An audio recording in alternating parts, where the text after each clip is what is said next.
আফসোস পুতল্লায় বউ খোঁজে, পুতল্লা কি খোঁজে? বউ খোঁজে। কলেজের গেটে দাঁড়ায় দিচ্ছে, এবার মনে কষ্ট তার। কলেজের গেটে কি হয়েছে? একদিন আমি রাখতেন পরে কোনো হাদিস আপনি কলেজের গেটে কি কর? বুড়া মানুষ খোঁজ পুতল্লা একটা বউ খোঁজে। পুতলা কি খোঁজে? বউ খোঁজে। কলেজের গেট থেকে পুতল্লা বউ আনবেন। আবার শুক্রবার দিন ইমাম সাহেবের 1000 টাকা নোট একটা দিয়ে বলুন, হুজুর আমার পুতের করে ছেলে সন্তান হওয়া আছে, একটা সন্তানের মধ্যে করেন মুখটা দেয় না, মনে কষ্ট দেন। হুজুর তো বললেন একটা বুঝে কেমন দেখছে, নিজে আবার বিশ্বাস করবেন না। হুজুর তো বললেন একটা বুঝে হতো। এখন সভাপতি সব 1000 টাকা দিচ্ছে, তো আমার কোনো উপায় নেই। এবার আল্লাহ ওই মুখের আব্দুল কাদের দিলানির মতো আমি সন্তান তৈরি করে গেলেন। ওগুলো তো দেখছেন নাকি? বই আনছে কোথায় থেকে? কোথায় মানে কোথায় থেকে? কলেজের গেট থেকে। আর হুজুরে 1000 টাকা দিয়ে কি করে? আব্দুল কাদের জিলানি যেন আসে, আসবেই কোথায় আসবে নাকি? আমাদের দেশে একটা ব্যাট গ্যাস হলে ব্যাট গ্যাস, ব্যাট গ্যাস চিনুন, ব্যাট গ্যাস, ব্যাট গ্যাসের সামনে যায় এক পায়ের দোকান, ও ব্যাট গ্যাস আমার একটা আঙ্গুর দাও, আমার কি দাও? আঙ্গুর দাও। আমার সাহেব মুর্শিদ রহমতুল্লাহ বলেন, ব্যাট গ্যাসে যদি পাও থাকতো আর হাত থাকতো, তোর 2 গালে 2টা থাপড় লাগাইতো আর পা দিয়ে লাঠি মারতো, কমপক্ত কমে না। আমাদের এরকম 70 ব্যাট গ্যাস কোন সময় আমাদের আঙ্গুর চাষ গরমাদের এরকম না আনছি ছেলের জন্য বা কোথা থেকে? কলেজের গেট থেকে। আর আমি হুজুর কাছে দোয়া করে কিসের জন্য? আব্দুল কাদের জিলানির জন্য। আসবেনি ব্যাট গ্যাস তো আঙ্গুর করি নাকি? ওটা বুঝাতে পারছি। আর দিয়েছিলাম বুঝাতে পারছি কিনা? আমার কন্ট্রাক্ট থেকে নিয়ে আসছে, বুঝে গেছি নিয়ে আসছেন। ওই ঘর থেকে, ওই বংশ থেকে হযরতে উমর ইবনে আব্দুল আজিজ রহমাতুল্লাহ জন্ম নিয়েছেন। যে উমর ইবনে আব্দুল আজিজের চোখে দাগিয়ার ছাগল এক প্রান্ত থেকে খানা গেছে, বাঘ ছাগলের দিকে তাকানি আর ছাগল বাঘেরকে ভয় পায়নি, একসাথে খানা খাইছে। দোস্ত বলবেন দেখলাম সে উমর ইবনে আব্দুল আজিজ কোন বংশ থেকে আসছে? ওই পরিবারের ঘর থেকে আসছে। আর আমি বলি আমি কোটিপতি, আমি কি যেমন তেমন করে যাবো নাকি? আমি কোটিপতি করে যাবো। এই মানুষ ছেলে শয়তান হয়, দুষ্ট হয়, নামাজ না হোক, যাই হোক না আমার দেখার বিষয়, তার টাকা আমি বিয়ে দিব আছে কি নাই? নাই। সিরাজগঞ্জের কথা আমাদের কোন কথা বলতেছি না, বলছে আমাদের দেশে কথা নাম বলে না, আমার কোন কথা বলতেছি।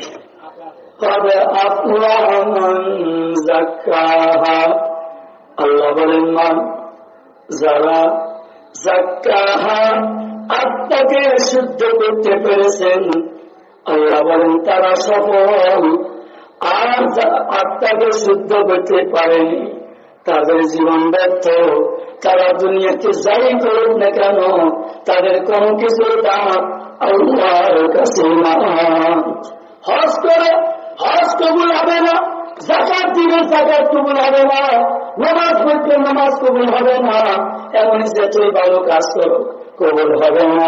কারণ আত্মা যখন শুদ্ধ নাই সেই করে যেগুলা একটাও মালিকের জন্য করে না, এগুলি দুনিয়ার মানুষকে দেখাবার জন্য করে, ঠিক না? এই জন্য আল্লাহ শর্ত দিয়েছেন সেই 20 করে নিয়ে হোক, সেই 10 টাকা বিল্ডিং এর নিয়ে হোক, তার আত্মা যখন শুদ্ধ হয়ে যাবে আল্লাহ বলেন সেই সফল। আর যার আত্মা শুদ্ধ হবে না সেই যত উঁচা মুখামের হোক না কেন এই উঁচা মুখামের কোন বেরি নাই। যার আত্মার কোন জীবনে শুদ্ধ হয়নি, हम यहाँ ऐसे रहे या के वैसे रहे वहाँ देखाना है हम कैसे रहे। हमारे বলছে একবার কামেল, একবার মৌলানা, একবার কারি, একবার অমুক, একবার সমুক। আমার এগুলো একটা দেখার বিষয় নয়, আমাকে দেখতে হবে আমার মালিকের কাছে আমি কতটুকু হতে পারলাম না পারলাম, সেটাই আমাকে দেখতে হবে। বুঝতে পারছি? আমি ওদিকে গেলাম বলে যাবো আত্মশুদ্ধির ঘটনা আমার কাছে না হলে কয়েকশো জন আছে, পাগলাইয়া ছুটলে ছুটছে, আর ওদিকে পিলে আসা কষ্ট। আমার কথা বুঝতে পারছি কিনা? এই জন্য আমি ওদিকে যাবো না। আত্মা শুদ্ধ হওয়ার জন্য হুজুর রাস্তা বাতায় দেন। বুঝতে পারলাম আপনার আয়াতের বিশ্লেষণ থেকে আমরা বুঝতে পারছি আত্মা শুদ্ধ করতে হবে। তবে আরেকটা না বললে না, কিছু মানুষ আছে শরীরকে পিটপাট রাখাকে মনে করে আমি সফল, আমি সফল। এমনই পিটপাট রাখার কবর যায় না যায়, মোটা হয় না, লম্বা সুন্দর ডগে পথে একেবারে সবচেয়ে উত্তম। এই তো মৃত্যু নাই কেমন বুঝছেন আমার কথা? বলি এই পেটপাট শরীরের দেহটা খাবে কে? খাবে কে? দম লাগে বলতে লাগে না, খাবে ওই সাপ বিচ্ছুই খাবে, বালা নিচে খাবে না। এর জন্য দেহ পূজা করবো না, পূজা করবো কিসের? আত্মা। বলেন কিসের পূজা? হসনে सूरज चंद रोज आ पना हो जाएगी, ये तुम्हारे नाज एक दिन खाक में मिल जाएगी। हसने सूरज चंद रोजा हसने सीरत मुस्तकिल, हसने सूरज चंद रोजा हसने सीरत मुस्तकिल, इससे खुश होता है आगे उससे खुश होता है दिल। আমার দোস্ত চেহারাকে একেবারে সুন্দর কাজই করে রাখি, এটার দ্বারা আরেকজনের চোখ সুন্দর হবে, কলব সুন্দর হবে না। এই জন্য আমার দোস্ত কালাম চেহারাকে পিটপাট রাখার জন্য চেষ্টা করবো না। কি পিটপাট রাখবো? কলবকে পিটপাট রাখবো। আল্লাহ আরে প্রমাণ হসনে সিরতে গরনা বাসত হসনে সিরতে হি চলিস, हसन सीरत गरना बासत हसन सीरत ही हसन सूरत ही जनी, गुल अगर खुशबू न दारत काबिले गुलजार निस। যে ফুল গেরান নাই এমনই ফুল যদি একদম ছোট বাচ্চার হাত উঠে দেওয়া হয়, ওই ছোট বাচ্চা নাকে লাগাইয়া সিল ফেলা দিবে, কারণ এখানে কোনো গেরান নাই।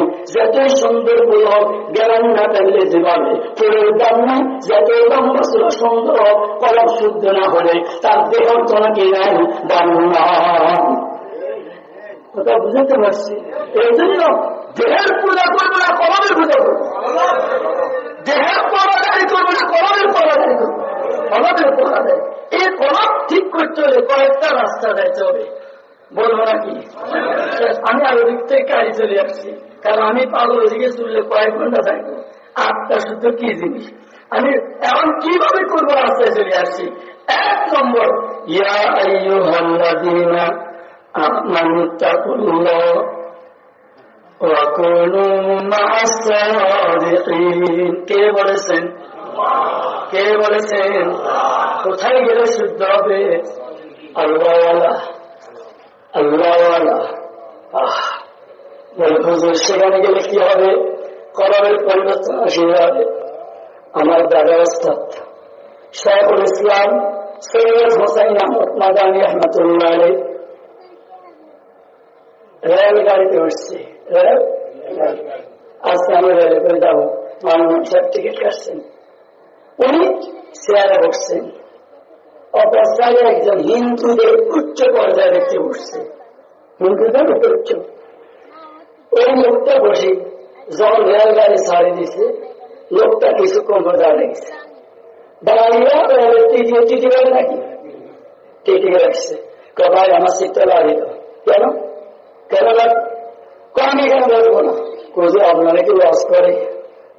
শুধু আপনাকে লস করে করেন না, শুধু আপনাকে কথা বলে করেন না, সমস্যা করে করেন না, কষ্ট দেখবেন না। তার কেন ভাই এত কথা বলেছি আমাকে উঠে দিয়ে সিট না পেলে দাঁড়া করে রাখ, সিট না পেলে দাঁড়া করে।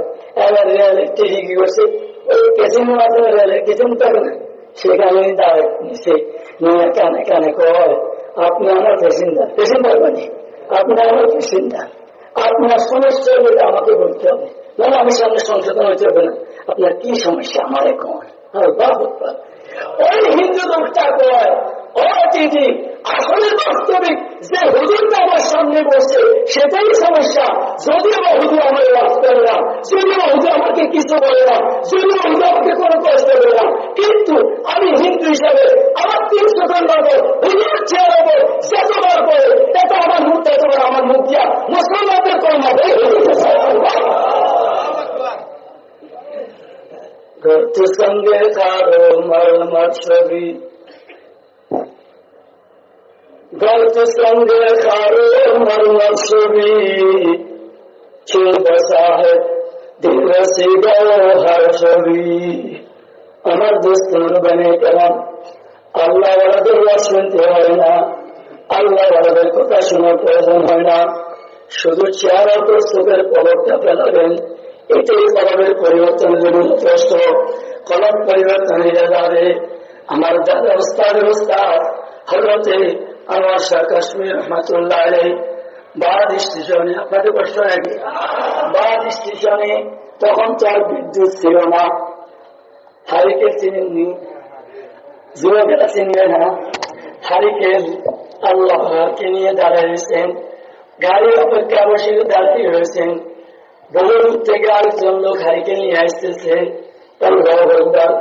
ওই লোকটা হঠাৎ করে হুজুর সামনে আসি হুজুর আপনি আমার তাড়াতাড়ি কমা করে মুসলমান মানে হুজুরকে বলে তোমার আমি কিছুই বললাম না, তোমার কোনো দাওয়াত দিলাম না, তুমি কেন তাড়াতাড়ি আসে আমার কাছে কন্যা বলি মুসলমান হতে রাজি? ওই হিন্দু লোকটা বলে হুজুর আমি দূর থেকে হারিকেল নিয়ে নিচের দিকে তাকাইয়া তাকিয়ে আসতে রইলাম, হঠাৎ করে কেন যেন আপনার চেহারার উপর বহু দূর থেকে নজর পড়েছে, আমি দেখতেছি আপনার চেহারা ভিতরে 14 তারিখের চন্দ্রের নাই আলো চন্দ্র আছে। সে আলো দেখি আমি বুঝে গেছি এটা কোনো সাধারণ কারো আলো নয়, এটা মুসলমানদের উচ্চ পর্যায়ে কোন ব্যক্তির আলো। আমি সেটা দেখি সিদ্ধান্ত নিয়ে ফেলছি আমি আপনার হাতে করুণা করি মুসলমান গর্ত সঙ্গে ছবি চৌবা সাহেব দিলসি গাওহার ছবি। আল্লাহ ওয়ালাদের কাছে এখানে বলবেন কলব লড়ে যাবে, কলব গড়িয়া যাবে, কলবের পরিবর্তন আসিয়া যাবে, কলব পরিষ্কার হইয়া যাবে, কলব আস্তে আস্তে করে একেবারে মোমেন নাই গড়িয়া যাবে। আর কি বলবো, ইমাম রব্বানী রশিদ আহমদ গঙ্গুহি রহমতুল্লাহ খলিফা 3 জন বাংলাদেশে করলেন। একজনের নাম হলো আমাদের কুমিল্লার কারি ইব্রাহিম সাহেব রহমতুল্লাহ, নাম শুনছি নিউজানি। ওনার কাছে একজন লোক মুরিদ হয়ে গেছেন বাড়িতে, বাড়িতে যাইয়া মাগরিবের নামাজের পরে জিকির শুরু করেছে,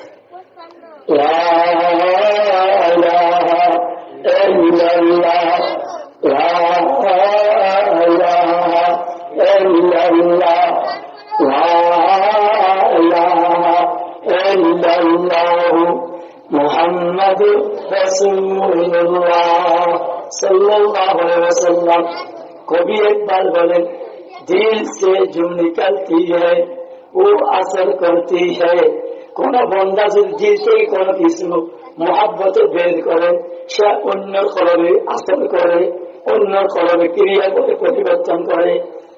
ওই আল্লাহ ওলির মুরিদ কারি ইবনে সাহেব রহমাতুল্লাহ আলাইহির মুরিদ জিকির করতে রয়েছে, আওয়াজটা চতুর্দিকে যাইতে রয়েছে। ওই মুসলমান আল্লাহ ওলির মুরিদের পাশের বাড়ি হলো হিন্দু বাড়ি, পাশের বাড়ি কি হিন্দু বাড়ি।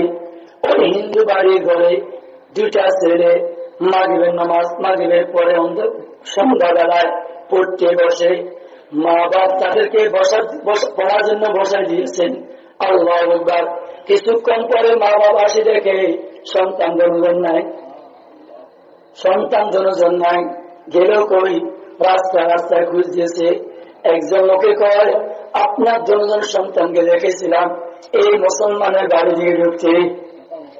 এবার মা বাপ দুজন যেতে যেতে ওই কারি বেমসা রহমতুল্লাহ মুরিদের বাড়ি যাইয়া দেখে এই হিন্দু ঘোড়া হিন্দু ছেলে দুজন ওই মুসলমান আল্লাহ ওলি মুরিদের পিছনে বসিয়া বসিয়া কয় লা ইলাহা ইল্লাল্লাহ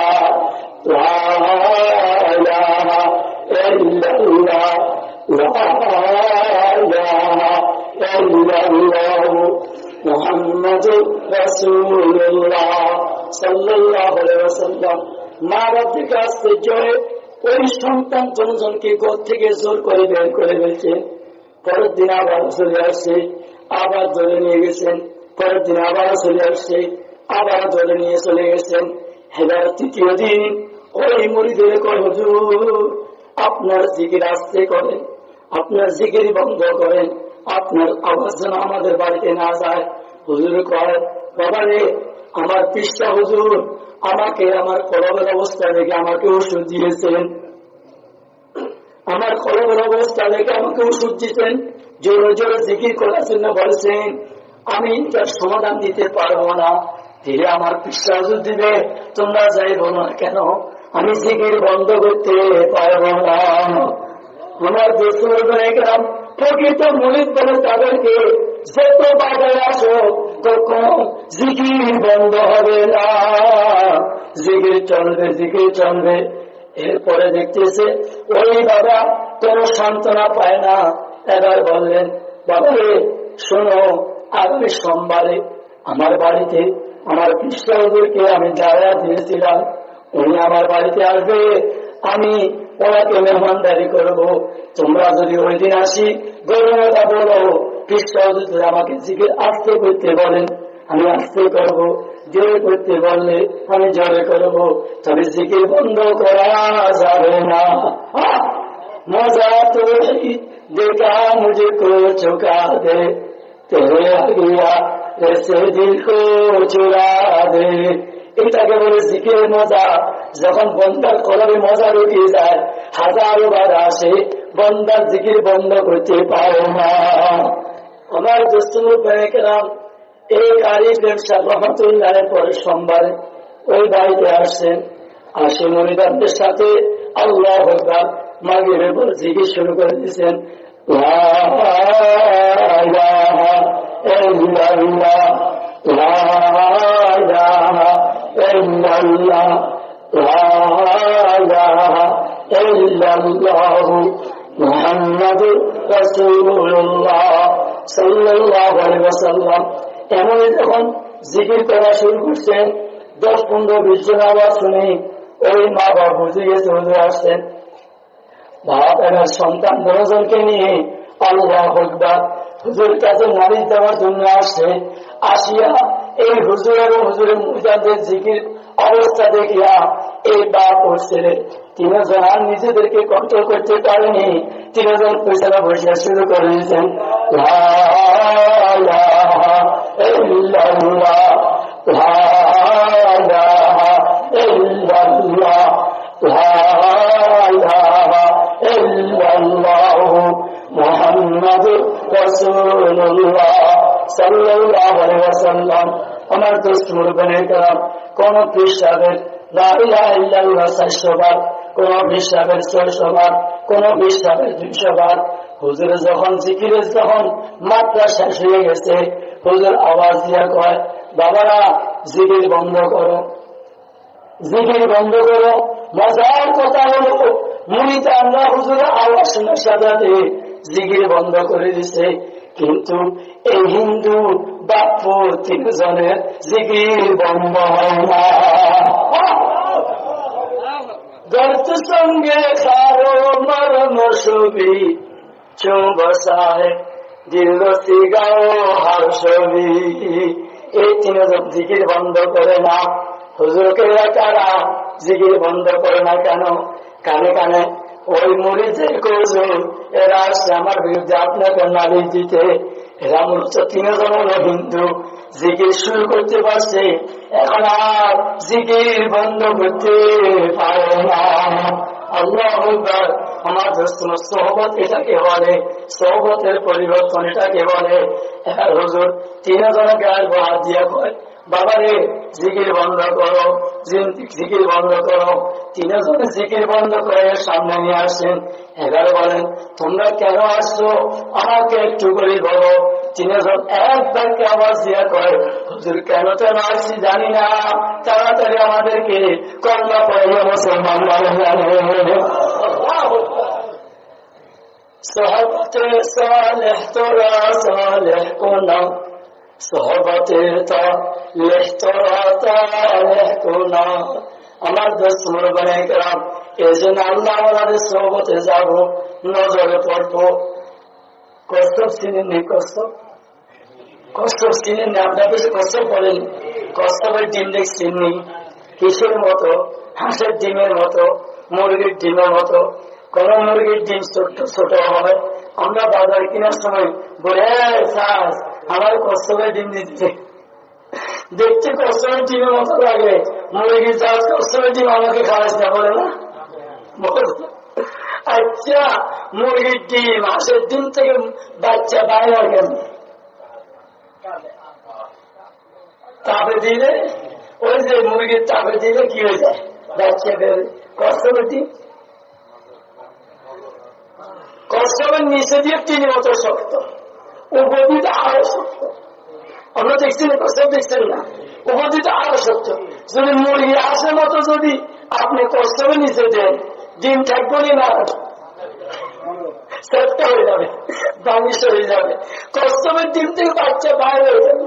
আল্লাহ আকবার। আমার তো কস্তব ডিম পাচ্ছি উপর একটা জায়গাতে কি করে ডিম পারে, সেখানে ডিম পারি এবার আস্তে করে নিচে চলে যায়। নিচে যাইয়া কস্তব এই ডিমের দিকে একটা নজর দেয়। আল্লাহ আকবার। ওই নজরটা একটা না দিতে থাকে, কিছুক্ষণ পরে এই নজরের কারণে কস্তবের ডিমটা পাড়ি বাচ্চা হয়ে যায়। আল্লাহ আকবার। কিতাবে লিখতেছে হায়াতুল হাইওয়ান কিতাবে হারাবাই একটা কস্তব, যে কোনো মানুষ না, যদি কস্তবের দুচোখের নজর যদি ডিম পাড়ি যদি বাচ্চা বের হয়ে যেতে পারে, একজন আল্লাহ আল্লাহ চোখের নজরের কারণে আমার কোন পরিবর্তন করা হবে না। আল্লাহ, এই জন্য নজরের দাম আছে। নজর কি আছে?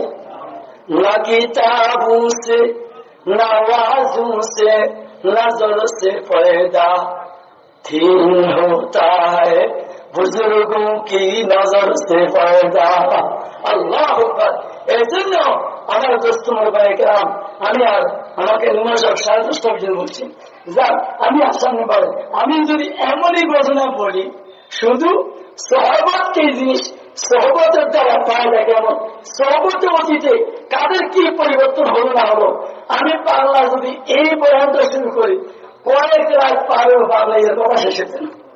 যাক, পাগলার কথা শুনি লাভ নেই, কথা শুনকে বুঝাতে পারছি কিনা। কলমের পরিবর্তন আসবে। 1 নম্বর আল্লাহ বলার নজরে, বলেন না? 1 নম্বর কান নজরে, সবাই বলেন কান নজরে। এটা ঘোষণা কার? আমার আপনার। এই জন্য মাসিক হুজুরের মাসিক নজর হয়, সাপ্তাহিক জিকির হয়। সাপ্তাহিক জিকির আমি হুজুর কাছে আর্য করবো, মাসিক তো হয় না। আমি আর্য করবো আজকে এখানে, আমি আপনাদের কাছে আগে ভোট চাই। হুজুর মাসে একবার আসলে আপনার চাননি, আল্লাহ আমাদের সবাইকে তৌফিক দান করুন। আমি হুজুর কাছে আবদার করবো, হুজুর যেন কষ্ট স্বীকার করে এই উম্মতের দিকে দিয়ে তাকাইয়া মাসে যে কোনো একটা নির্ধারণ, প্রতি ইংরেজি মাসের প্রথম শুক্রবার বা দ্বিতীয় শুক্র বা তৃতীয় শুক্র বা শেষ শুক্র, যে কোনো একটা শুক্রবারে হুজুর যদি এখানে আসেন, ইনশাআল্লাহ আল্লাহর এই বন্দাদের রুহের খোরাক হবে ইনশাআল্লাহ। ঠিক আছে, আমিন। জুমার পরে আসি, হুজুর এসার পরে করবেন, এসার আগ পর্যন্ত জুমা করে আসি সম্ভব না ইনশাআল্লাহ। এসার আগ পর্যন্ত ওলামায়ে কেরাম বয়ান করবেন, হুজুর এসার পরে বয়ান করবেন। কি বলেন? জুমা কষ্ট হয়, কথা বুঝেন। এই জন্য তাহলে আমি আজ করবো শুক্রবার হলে ভালো হয়। জুমা পরে হুজুর রাওয়ানা দিয়ে দিলে নারায়ণগঞ্জ থেকে এখানে আসা এত করেই না, তারপরে হুজুর মুরব্বী হিসাবে কষ্ট হবে। আপনার হুজুরকে প্রাইভেট কারে করে আনবেন, নিবেন ইনশাআল্লাহ। কি বলেন? তাহলে হুজুরকে আপনার দিনের খোরাক ফুরাইতে হলে কোনো না কোনো কষ্ট করতে হবে, কথা বুঝতে পারছি। এই জন্য আমি আজকে সবার কাছে এটা আবদার করে দিদি, আমি যেন শুনি প্রতি ইংরেজি মাসের একদিন, ইংরেজি মাসে কোনো একটা শুক্রবার এখানে মাসিক জোর হোক। গতকাল আমাদের মাদ্রাসাতে প্রতি ইংরেজি মাসের প্রথম শুক্রবার ইসলাই জোর হয়, ওই জোরটা গেছে প্রায় 700-800 উপর লোক হচ্ছে, বাহিরের লোক প্রায় 700-800 উপরে গিয়েছে লোক হয়েছে। আমি সেখানে 2.5 ঘন্টা বয়ান করছি, ওইখানে মাগরিবের পরে আমি 2.5 ঘন্টা আল্লাহ পড়াইছি, ওখানে লম্বা ছিল বয়ান হয়, আমি ওখানে করি। মানুষ চাওয়া যেমন বয়ান তেমন করতে হয়। এই জন্য হুজুরও আমি আশা করব মাসে একদিন আসি, আপনাদের রুহের খোয়া দিলে আপনারা রাজি আছেন ইনশাআল্লাহ? আমাদের সবাইকে কবুল করুন। তাহলে 1 নম্বর বলছিলাম, ওনাদের আত্মশুদ্ধির জন্য 1 নম্বর ওষুধের নাম কি? হক্কানি পীরের সোহবত। বলো কি বলো কি? কার পীরে? কোন পীরের? হক্কানি পীরের সোহবত। তাই আমাদের যেহেতু হুজুর আছেন, ইনশাআল্লাহ মাসে একদিনের হুজুর থেকে নিব ইনশাআল্লাহ। 2 নম্বর, আল্লাহ বলেন কলবের পরিবর্তন হওয়ার আরেকটা মহা ওষুধের নাম হলো নামাজ। কি? নামাজ। আল্লাহ বলেছেন ইন্না সালাতা তানহা আনিল ফাহশাই ওয়াল মুনকার, নিশ্চয় নামাজীকে সব ধরনের বেহায়াপনা, সব ধরনের গুনাহ, সব ধরনের আল্লাহ পাকের নারাজির কাছ থেকে ফিরাইয়া রাখে। কিসে? নামাজ। যুবকেরা নামাজ পড়েন, দেখবেন ইনশাআল্লাহ গুনাহ থেকে বাঁচা কি হবে, সহজ হয়ে যাবে। এটা ঘোষণা কার? ওমর রাদিয়াল্লাহু তাআলার যুগে। ছোট্ট একটা কথা বলছে,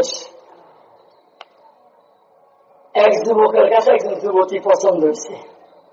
আপনারা প্রশ্ন নাকি? পছন্দ যখন হয়েছে তখন মোবাইল ছিল না,